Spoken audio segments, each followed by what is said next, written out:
What is up, everybody?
What up, Welcome back, everybody? everyone, to Live Now from Fox. I'm your host, Mike Page. Always great to be with you as we continue to roll on. Another big top story that we want to bring to you as today, a jury found Meta and Google's that they were negligent in the landmark social media addiction trial. This was a big one that so many people were following. We want to go now out to the very latest. Let's go out to New York, and that is where we find Fox News' Caroline Elliott joining us with a breakdown in this major case. Yeah, Mike, good to be with you. This is a trial that so many people have been watching closely, especially those parents who have kids that are actively on social media. Now, the verdict this afternoon marks the first ever jury trial holding these companies accountable, and it most likely will not be the last. After deliberating for 9 days, a Los Angeles jury returning a groundbreaking verdict Wednesday, finding both Meta and YouTube liable for creating platforms blamed for the mental health issues of a woman who compulsively used the apps. Just because of the features alone that drive addiction, these companies can be held accountable. The jury awarding just $6 million in damages, but legal experts say the verdict is bigger than the number. For all of the other plaintiffs, this is now blood in the water. They now understand that these companies are vulnerable. KGM's attorney described Meta and YouTube as implementing Trojan horse features in their design with infinite feeds, autoplay videos, and essentially endless content. Is this really about a child using a product, or is the product using them? In a statement, Meta noted that the verdict was not unanimous. Just Oh 10 my of God. 12 jurors agreed and wrote, quote, "We respectfully disagree with the verdict and are evaluating our legal options." Google also disagreed with the verdict and plans to appeal, adding, quote, "This case misunderstands YouTube, which is a responsibility-built streaming platform, not a social media site." What's up, everybody? Hit that like and subscribe. And this is the first of its kind lawsuit, but there are thousands of other cases just like this one and could very well influence the outcome of those other cases. Mike? Yeah, it really begs a question now. Yusef, It's going to be what's a up? domino effect as other cases are just waiting for this big landmark decision, which we got today. Yeah, Mike, I mean, this is the second verdict against Meta this week alone. What Like is you up, said, everybody? There are thousands of other cases pending. A lot of people think this could very well influence No, not really. those cases as well. We also just got some notes from some Play lots of other jurors. games, They though. did not speak on camera, but did share with some Fox News producers just their thoughts on the case and how they came to that verdict. They said one thing that really did not sit well with them is that they said Mark Zuckerberg was essentially kind of changing his story when he was on the stand. That didn't really sit well with jurors in this case, and that was one part of why they came to this outcome. Mike? There we go. Caroline Elliott, thanks so much for joining us on Live Now from Fox. We always appreciate the updates right here. Thanks so much. All right, everyone, we will take another 2-minute break. When we come back, the latest updates on the war in Iran and the White House administration's plans going forward. We'll have it for you coming up next on Live Now. Fox has been listening to the critiques. I see. They're spacing and pacing themselves. They're pacing, spacing. a little bit better. So they're not just like, oh god, I don't know what to do. We have to switch over. Yeah, I don't play too much Roblox, but I do play a lot of other games. So like Fall Guys, Among Us, Rocket League. And then I played like 20 different games on my Xbox alone. So I'm actually going to start playing games on my Switch too. But yeah, like, subscribe if you guys want to see some of that later. Let me know in your comments, concerns about this stuff. I'm sure this upcoming segment about the war in Iran, I'm sure a lot of people have feelings about that.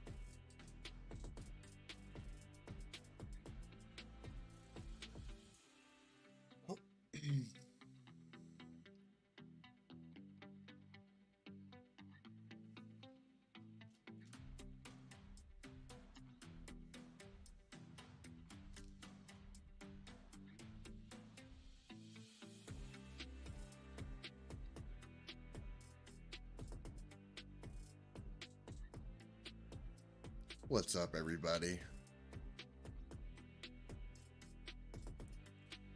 Hopefully you guys are having a good day or night, depending on where you are.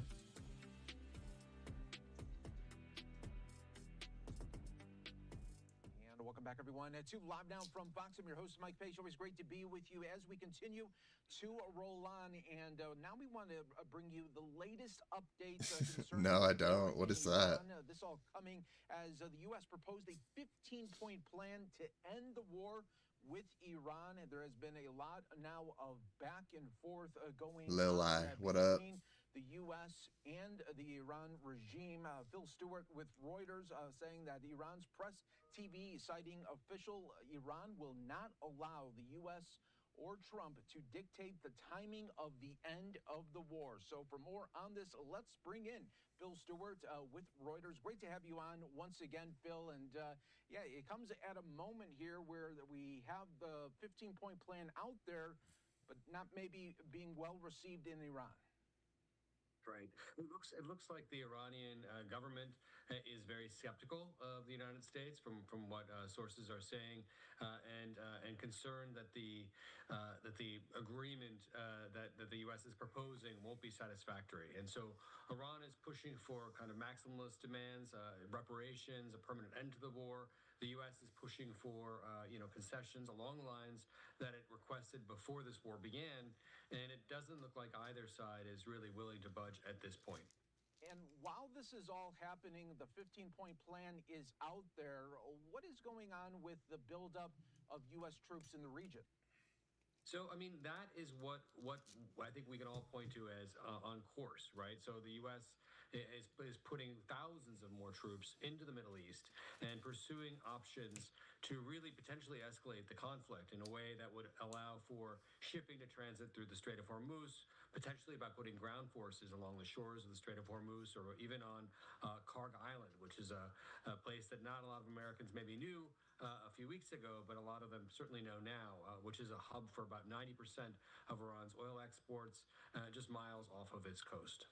And Phil, who exactly in Iran is the U.S. dealing with when it's coming to these negotiations? I'm smiling. That's the million-dollar question. It's unclear who exactly the U.S. is dealing with. The Iranians are saying there are no direct negotiations, that messages are being passed through mediators. And that is not what we're hearing, obviously, from the White House. So there is a bit of confusion about who the U.S. is dealing with. The Iranians actually joke that perhaps President Trump is writing to himself and having a conversation with himself. Obviously, messages are being passed, but no direct negotiations that we know about. And is the thought here that maybe at this point, the U.S., President Trump, trying to buy some time to get more of the U.S. troops in the area if there is going to be a ground invasion?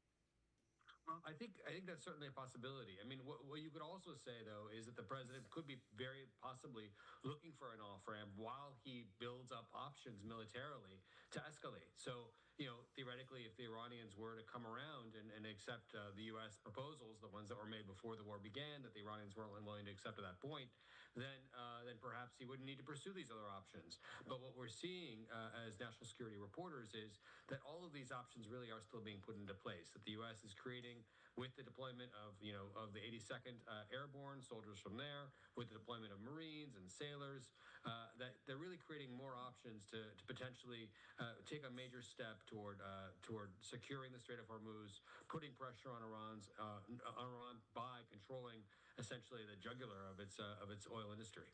And it seems that if President Trump uses what's used for him with the troops on the ground there, that seems like that would be hard to get that 4 to 5 week time frame in place then.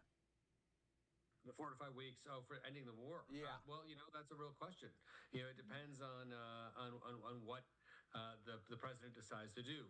Some people would say that a move on Kharg Island would create a major blowback by Iran. They would see it as an existential threat to the country, and they would basically unleash anything they could. Some people think they're trying to do that already.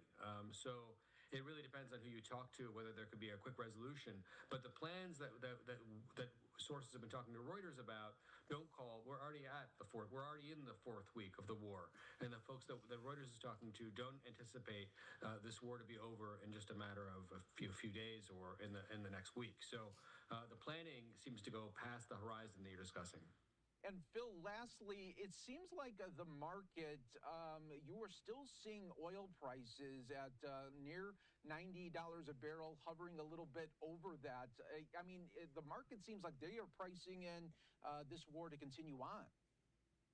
Right, and the markets have been really kind of jolted by these kind of simultaneous comments from the White House about negotiation on the one side and escalation on the other, and we're not really clear about which way this crisis will go.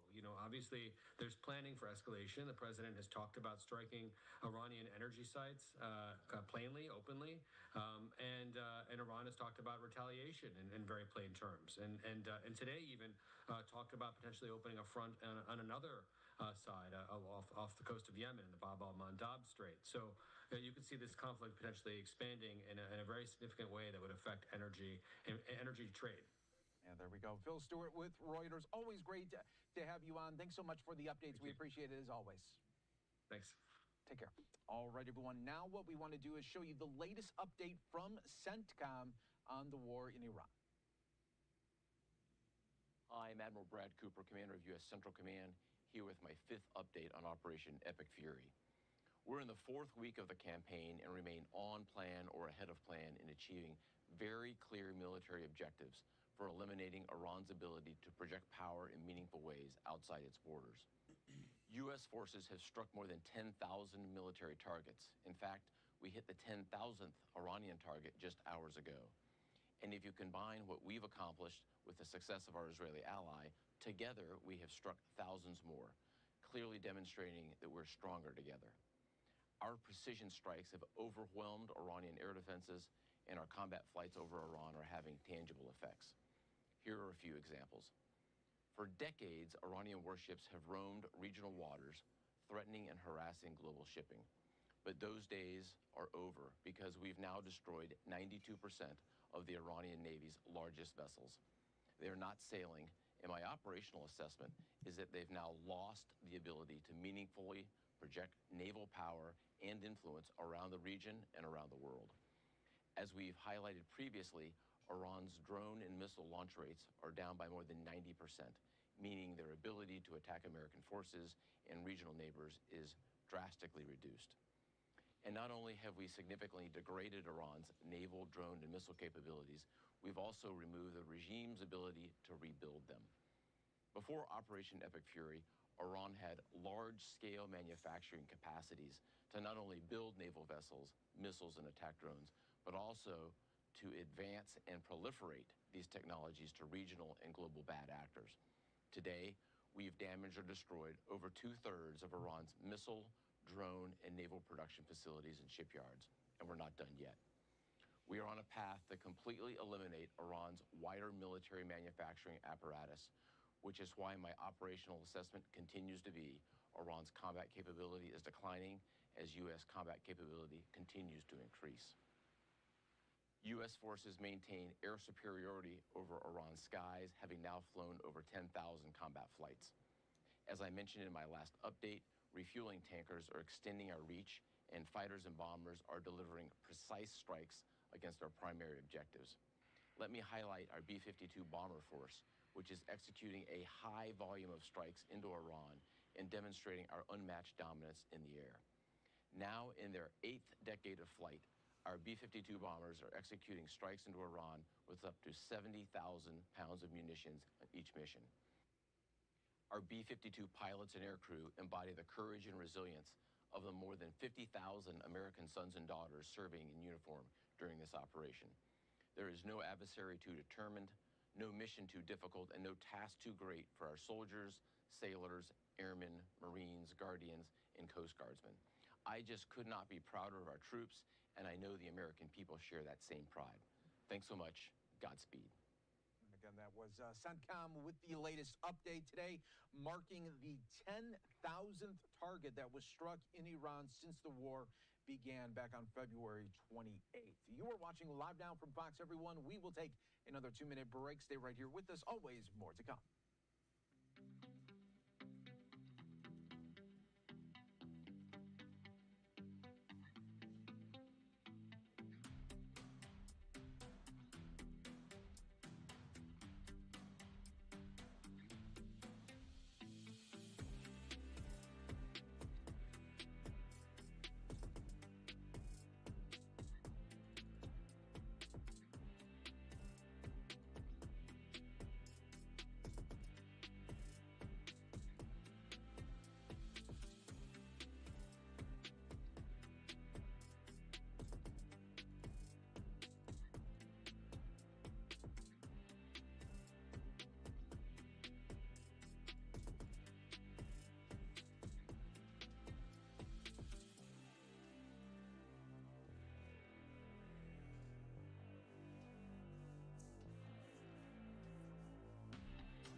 They're popping over to Atlanta.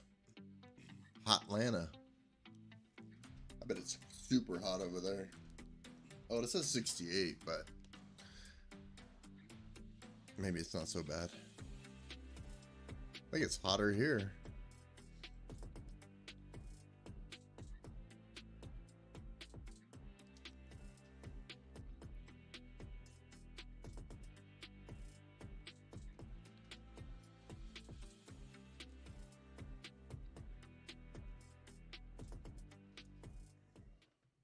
Welcome back, everyone, to Live Now from Fox. I'm your host, Mike Page, continuing to bring you some of the latest live feeds from all over the country. We are taking you out to Capitol Hill as Senate debate continues on DHS funding amid this partial government shutdown. American families, by the words that are going to come out of your mouth, I would ask all of us to have the humility to understand how powerful it is, your next words, because your next words will provide the paycheck for 254,000 American families. Please, I beg you, please, please do the compassionate thing, and then we'll work on ERO later. Madam Chair, is that a question? Yes. I'd be happy to answer the question. Twice when I've answered questions, my colleague has reclaimed the floor in the middle of it. Do you intend to actually let me answer the question this time? He's not responding, yeah, which means he's reserving the right to object when I get partway into the explanation to his question. But let's be clear. Because of the sequence of events, in which I proposed 2 modifications, and he rejected 2 modifications. He rejected and objected to paying through the end of September the TSA. And then I proposed that we fund everything except for CBP and for ICE, because those are the 2 issues under negotiation with the president. And he has again objected to, and he's proposing a 2-week extension, and then people don't get paid again. So we're going to bring this to a close because essentially my colleague has asked me to participate in this debate, and it was very clever, and I've willingly done so. But I think 26 weeks is a whole lot better than 2 weeks. And so since my colleague objected to paying TSA, objected to paying everyone in Homeland Security except for ICE and CBP because that's under negotiation with the House and with the President, I have objected to his 2-week extension. Thank you, Madam President. Objection is heard. All right, let's just spend 60 more seconds here to recap what we got. So my colleague from Oregon, representing the Democrats, because we gave him a lot of time to kind of figure out how to come here, has said that what the position of the Democrat Party today is, today's position, different Saturday, by the way, different Sunday, by the way, different Monday morning, in which the minority leader went on Joe Scarborough and said that it was President Trump who rejected the idea to fund all of DHS except for enforcement and removal operations. And then, of course, I think President Trump was maybe a genius there, because maybe by him saying no on Sunday, it made the Democrats say yes. And then he said, yes on Monday evening. Then Democrats had to go back to no. Kind of crazy. What we are doing is not going to fund for the rest of the fiscal year the people who keep our country safe because they want to defund the people whose job it is to keep our border secure and to deport people who broke into our country illegally, including murderers, rapists, transnational organizations.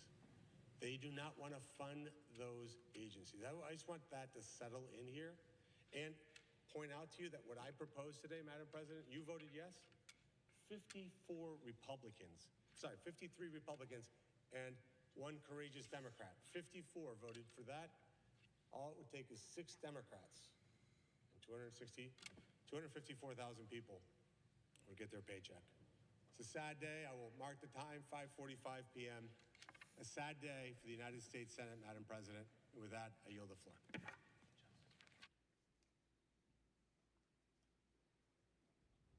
All right, everyone, we will keep an eye on the Senate floor for more continuing debate. We will bring it to you right here on Live Now from Fox when more lawmakers continue to speak. All right, everyone, we'll take another 2-minute break. Be back with more in just moments. So they like kind of deferred to taking more breaks instead of like kind of sloppily throwing everything together. That's good.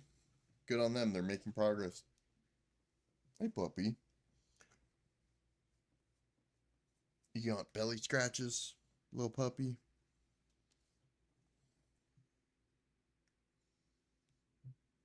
So the reason I'm doing this today and not gaming right at the second is because I'm doing laundry and I just need to pack for tomorrow, so. To catch a flight early in the morning. Oh.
Oxon Hill, where's that?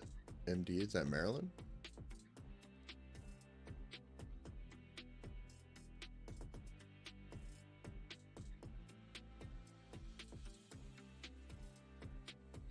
One of the biggest, busiest airport areas in the world.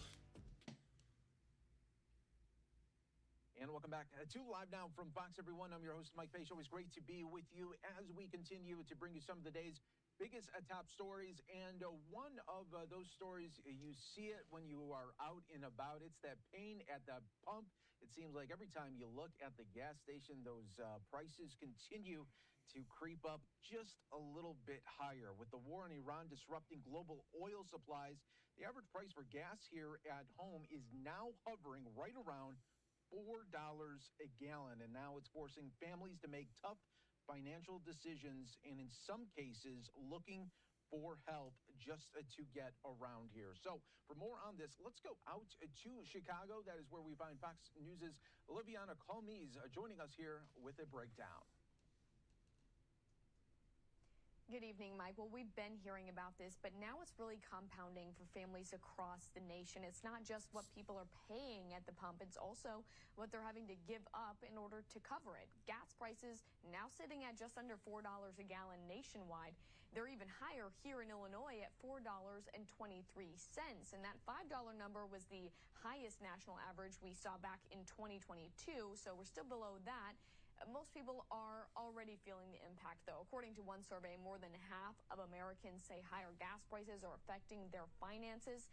Stanford economists say it could add up to about $740 more per household this year if prices were to stay high.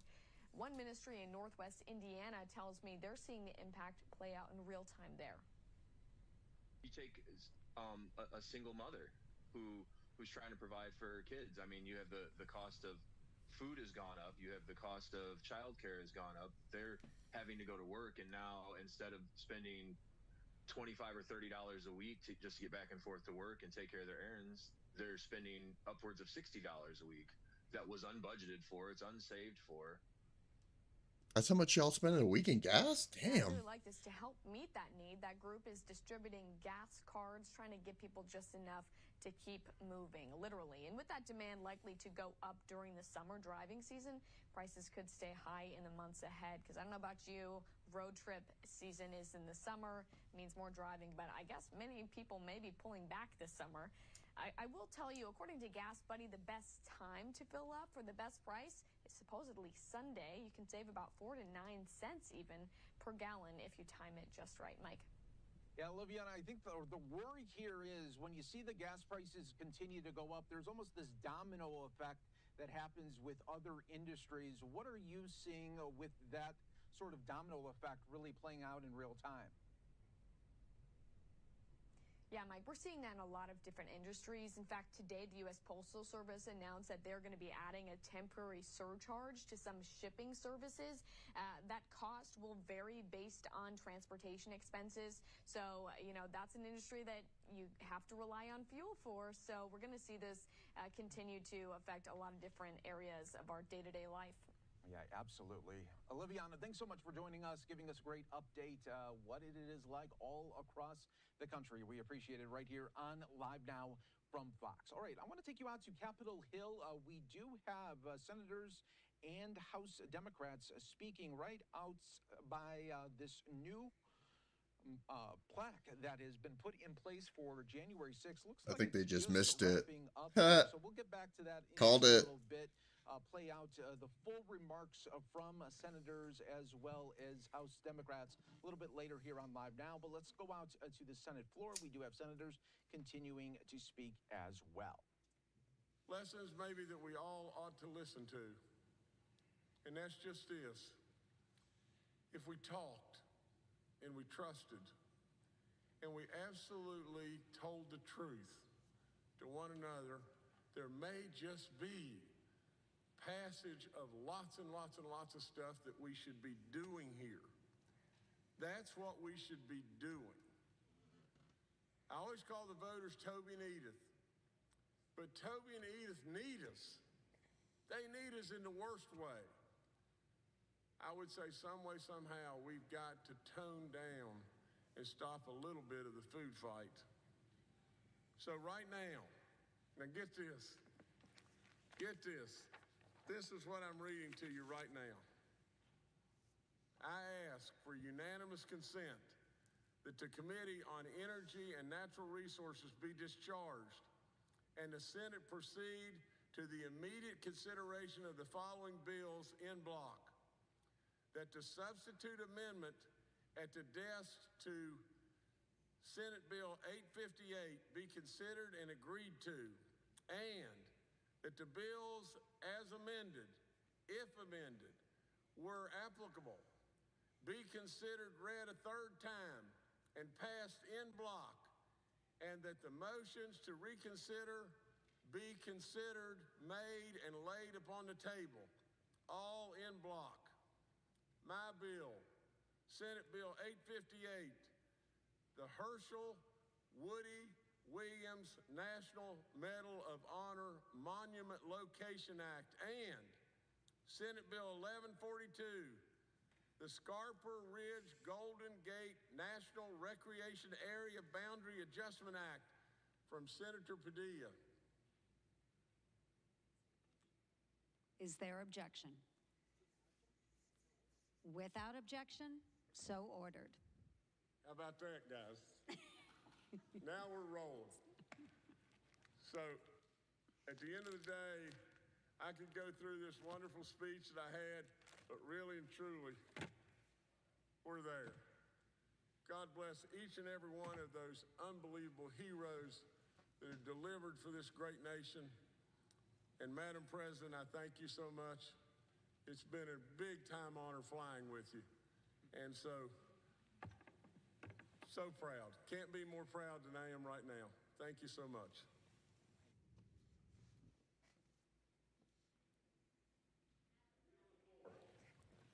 Senator from Tennessee. Madam President, I so appreciate our colleague from West Virginia and his commitment to our nation's veterans, and today on Medal of Honor Day that he was taking the time to recognize them. We are grateful for that and grateful for their service and their sacrifice, and know that we are able to continue the work we do for our great nation because of the service that they have rendered to our nation. Madam President, on Monday, I had the honor of joining President Trump in Memphis. This was his first visit to our great state after launching the Memphis Safe Task Force last year. And we were so thrilled with this. The task force has been working in Memphis for the last 6 months. And as we put that task force into place, what we saw is a city that has really transformed for the better. Now, the reason the task force came to be is because Memphis, Tennessee in 2024 had the highest per capita crime rate of any city in this country. There were over 100 gangs that were there, vehicle thefts, carjackings, cargo theft. The list went on and on. Aggravated assault, violent crime, murder. What we saw was a rising crime rate. And regardless of how much energy local law enforcement put into this, apprehending criminals, there was a Soros-backed DA. It was a revolving door, and nothing seemed to get better. Well, as Kash Patel and A.G. Bondi came before me before their Judiciary Committee hearings, I presented each of them with a crime stat sheet.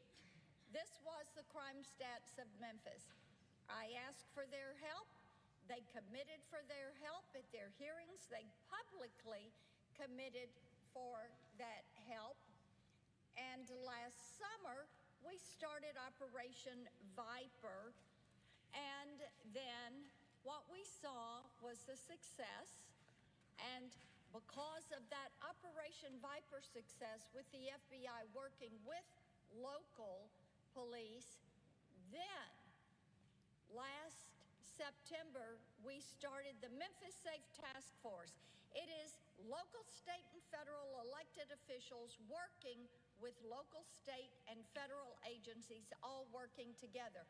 The mayor of Memphis, Chief Davis, Chief of Police, our National Guard, Tennessee Highway Patrol, Tennessee Bureau of Investigations, 30 federal agencies, our U.S. Marshal, our U.S. Attorney, and yes, a difference is being made. Residents had talked a lot about Memphis in 2024. They honestly could not walk outside their houses. Kids could not play outside. They were concerned about being robbed, assaulted, murdered, and seeing criminal gangs turn their community into a war zone. Now, the fact that we have had such success in Memphis and dropping that crime rate by nearly 50%, 50%. We are the example, the model of how you can get in behind this and change what is happening with crime. Some of the stats, Madam President, are we have seen a 40% drop in sexual assault in Memphis, a 56% drop in robbery, a 68% drop in motor vehicle theft, a 36% drop in murder. That is what happens when your mayor, your police chief, and your agencies are working in partnership, getting criminals off the streets. Now, since September, these combined agencies have made over 9,000 arrests, and more than 3,300 of those were for violent criminals, violent offenders. Among them are hundreds of warrant arrests for domestic violence, aggravated assault, weapons crimes, as well as dozens more for sexual assault and homicide. These criminals are among the worst of the worst. In late February, in one day, the authorities arrested a 26-year-old woman wanted for killing a 2-year-old baby. You know, that's pretty hard to hear, Madam President. You and I are grandmamas. We love these little ones. Hard to fathom somebody would kill a 2-year-old. This is the type criminal they have taken off the streets.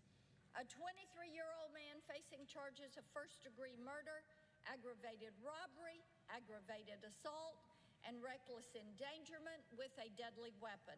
A 24-year-old man wanted for drug distribution and possession of prohibited firearms.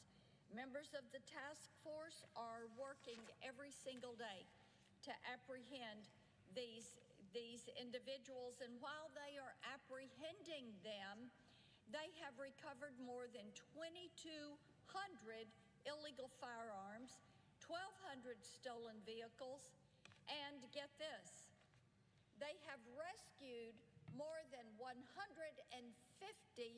missing children. You know, in the Biden administration, they lost track of about 500 children. And everyone said, well, where are these children? What could have happened?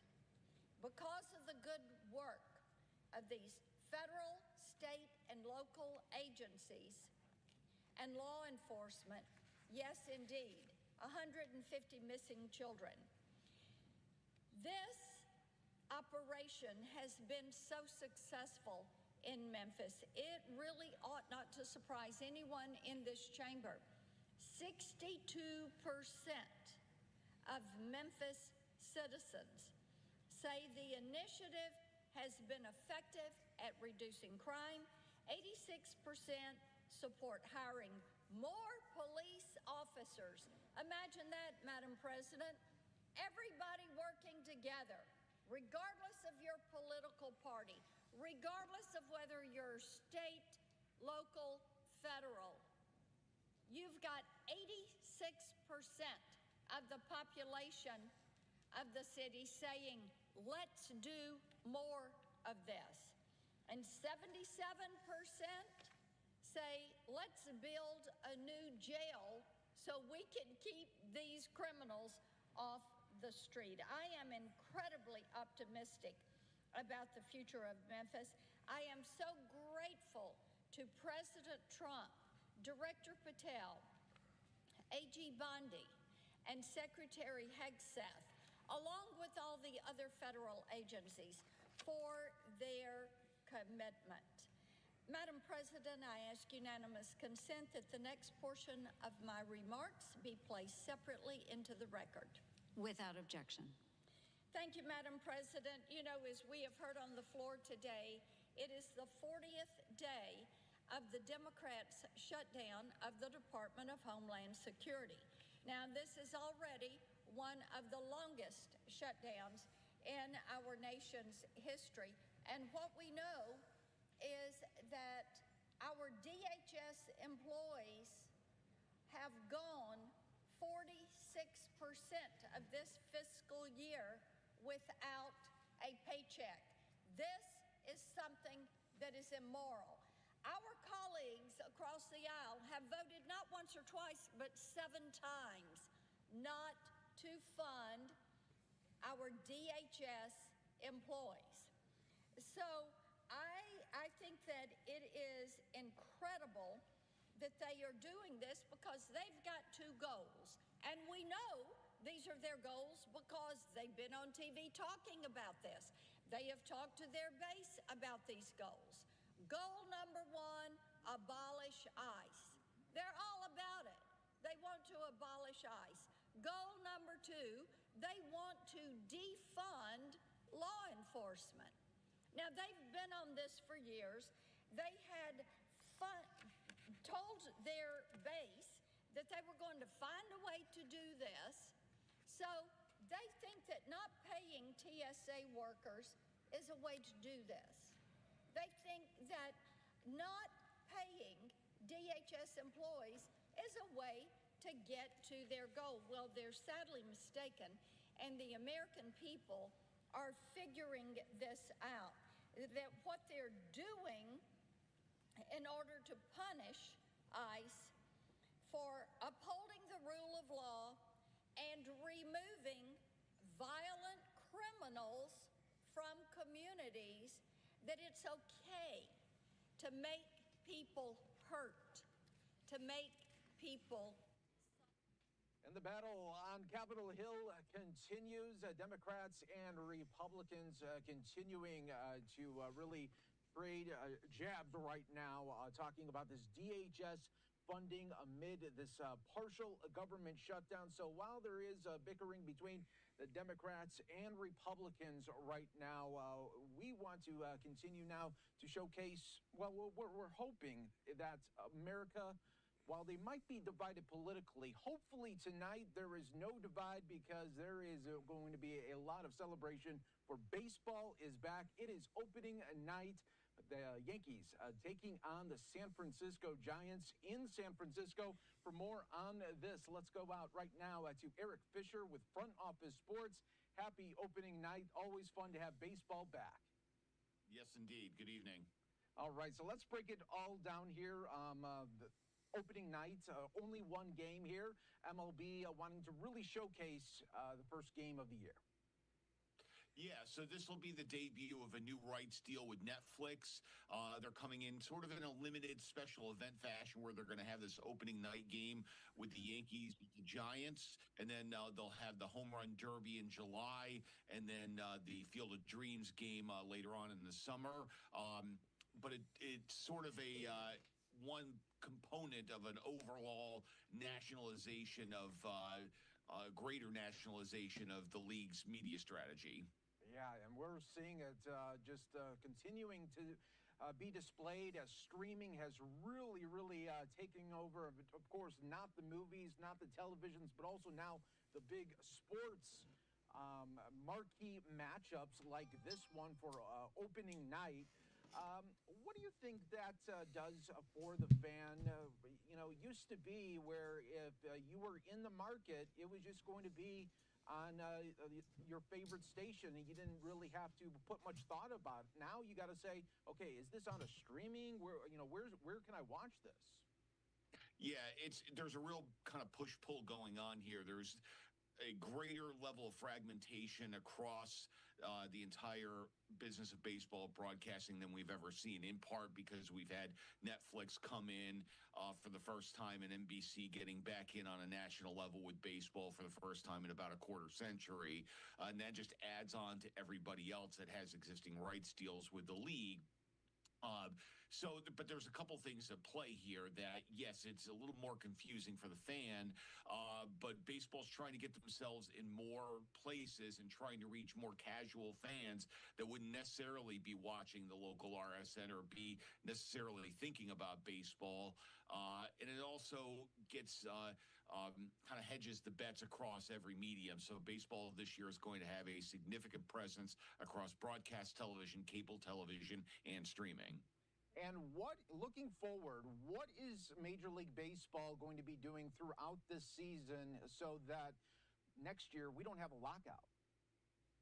Yeah, so that's the other big story going on in baseball right now, that this is what we like to call inside the business as a labor year, that the current 5-year collective bargaining agreement between owners and players expires December 1st. Formal negotiations towards potentially a new agreement will start in earnest probably next month after we get through opening day and the related activities of starting the season. And we've got a hard road ahead of us in that 7 months or so between when those negotiations start and the expiration of the current deal. It's expected that the owners will seek a salary cap, something that the players vehemently oppose. And regardless, there is undoubtedly a growing fiscal divide between the haves and have-nots in this sport. A lot of opinions as to how to address that, one of those potentially being a salary cap. So it's a hard road in front of us. But it's, we're potentially almost a year out before knowing for certain, because it may come down to the final bit before opening day of next year before we know we're going to miss any games yet. So we've got a long road in front of us. Yeah, I think it's much like sometimes Congress, where they wait until the very last moment to try to get a deal and avert. We just saw this with the WNBA. Right. I hope though, deep down, the players as well as the owners know that if they go down that road for a lockout, that it could be really detrimental to so many fans who maybe won't tune in anymore. Yeah, I remember the mid-'90s situation very clearly. I was just getting started in my career at that point.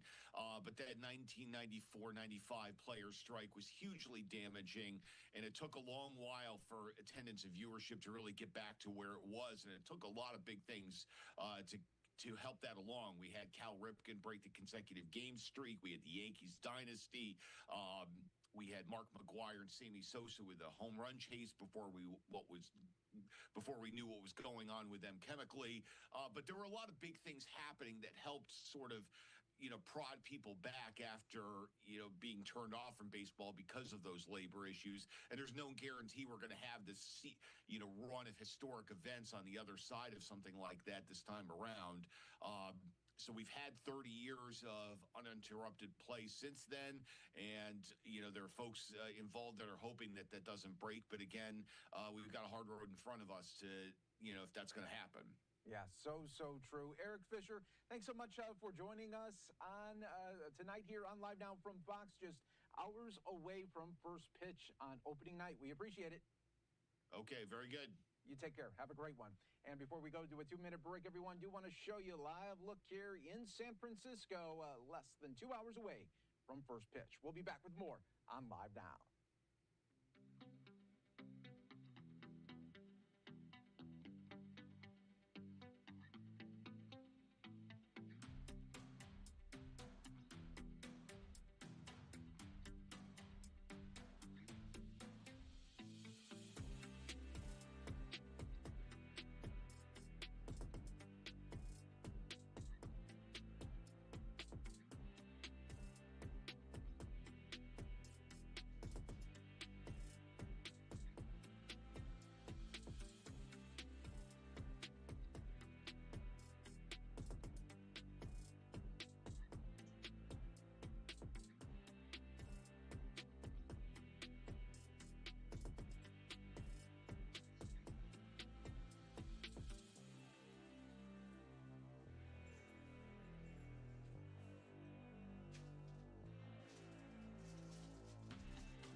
are back here for you on Live Now from Fox. I'm your host, Mike Page. Let's go back out to the Senate floor. We have lawmakers continuing to speak amid the DHS funding battle. Let's listen in.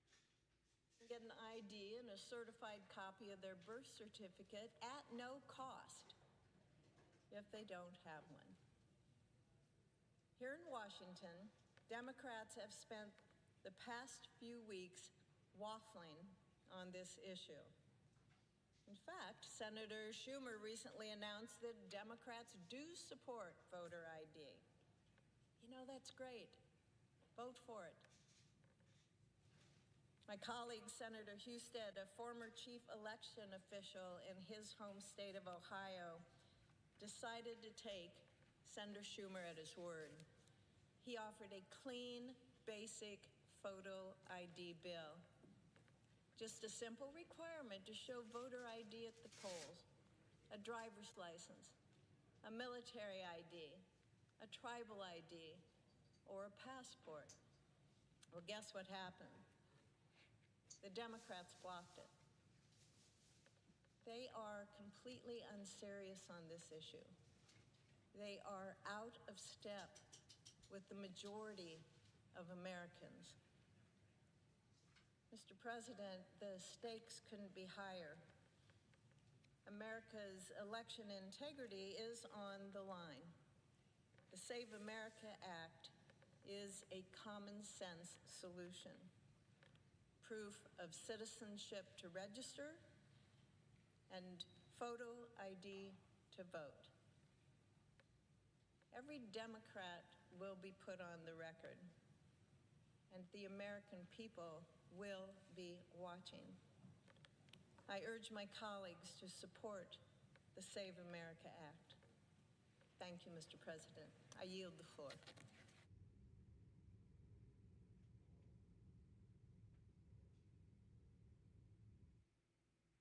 All right, we will continue to keep an eye on the Senate floor as more lawmakers will no doubt be continuing to debate this. We are going to take a 2-minute break. When we come back, we will be taking you out to Hawaii, getting the latest updates on the massive amounts of flooding and really the threats that continue in that state. We'll be back with more on Live Now.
And welcome back, everyone, to Live Now from Fox. I'm your host, Mike Page. Always great to be with you as we continue to roll on. Next up, we want to talk about the major flooding that is impacting Hawaii. We have been seeing now for days just these horrible images coming out of Hawaii and really showing the catastrophic nature of this massive amounts of flash flooding. Let's go out right now to Lahaina in Maui. Fox Weather's Robert Ray is joining us here with a breakdown of what he is seeing. Robert. Yeah, good evening to you from Lahaina in Maui. We know 3 years ago, unbelievable devastation as fires swept through this historic community, torching really all these structures. And here's one of them, guys, the Lahaina Historic Site, built in 1858. The city is trying to have a comeback, but you know what? They're having a tough time, like so many in the Hawaiian Islands. These Kona lows that came in the past week and a half, inundating Oahu's North Shore, and then also flooding some of Lahaina and creating sinkholes up the mountain, has impeded the process. And to understand what has happened here and the extreme nature of these weather events, I think we need to look back at the events over the course of the past several days. Have a watch.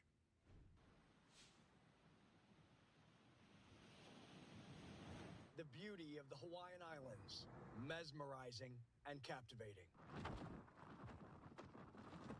But one of the most diverse ecosystems on planet Earth has extreme weather.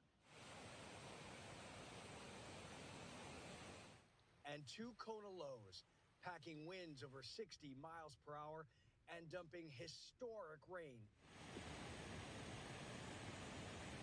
In some areas, an entire year's worth in just a few days.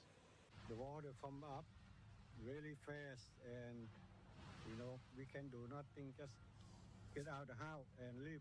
All I see is mud all over the place, inside the house and outside is all see. disaster.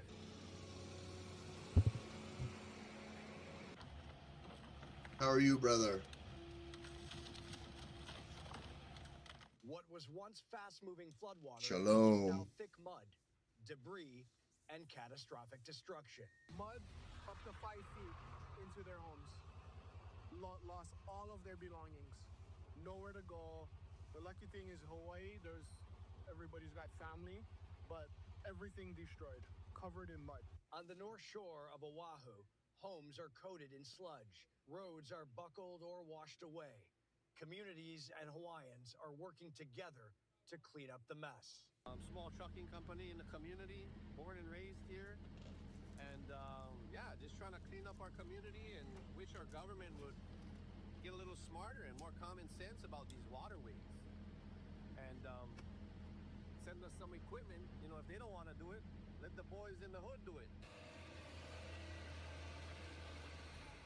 Heavy machinery runs the roads. Dust blows through the streets. Officials and residents are assessing structural damage, and they say it could take days, if not weeks, before some areas are fully accessible again. Meanwhile, isolated heavy rains continue to come in, inundating roadways with feet of water and creating dangerous driving conditions.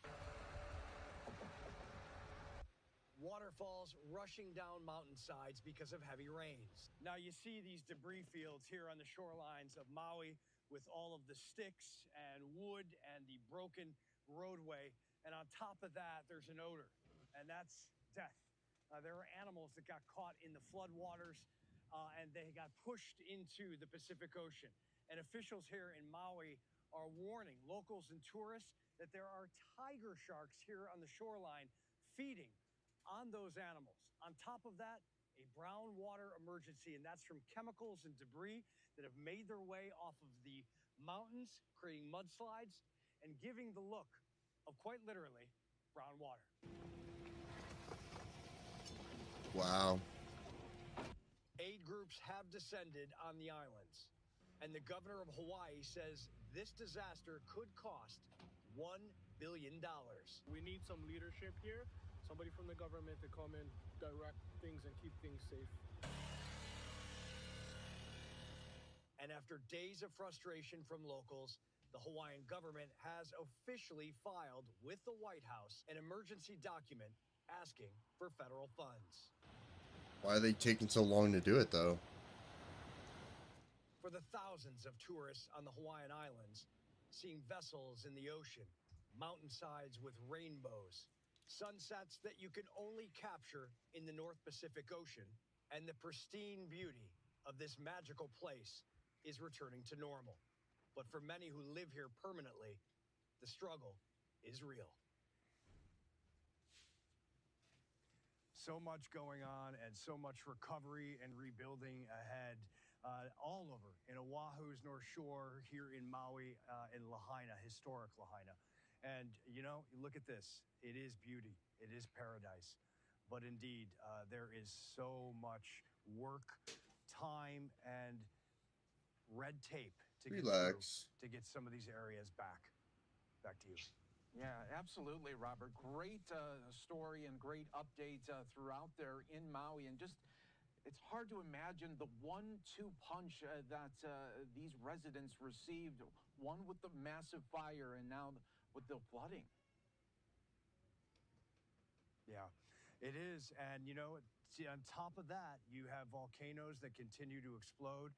You have hurricanes and tropical systems brushing these islands.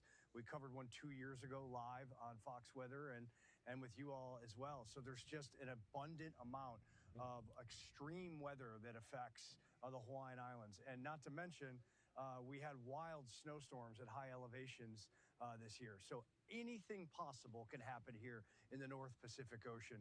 It is remote, it's isolated, but it is America and it is historical. And the people of Hawaii are incredibly just tough, and they have a lot of community, and they will get back. It's just going to take time. Yeah, they're absolutely resilient. They're in paradise. Robert, thanks so much for joining us on Live Now from Fox. We always appreciate it right here. All right, everyone.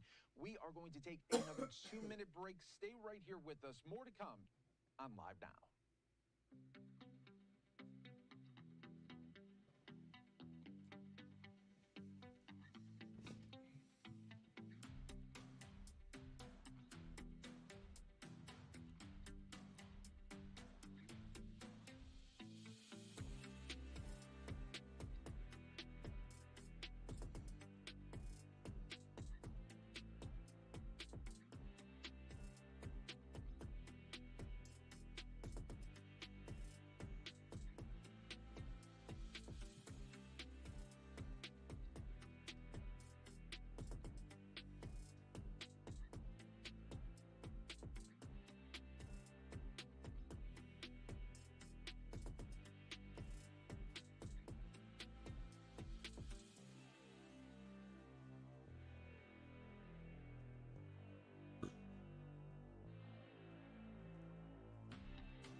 All right, everybody. I think we're going to take a little bit of a break from the news.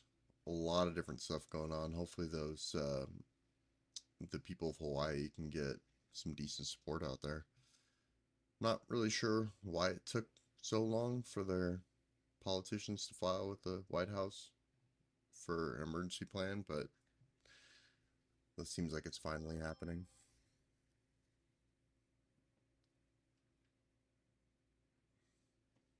All right.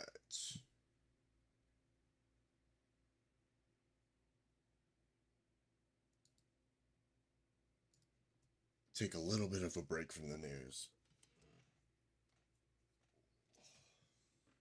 And do some packing and stuff. So I'll probably schedule a stream here in a little bit and we'll play something. But yeah, I gotta do some packing and finish up some laundry stuff. So I will be back. Thanks for everybody for watching, and we'll catch you guys in a bit.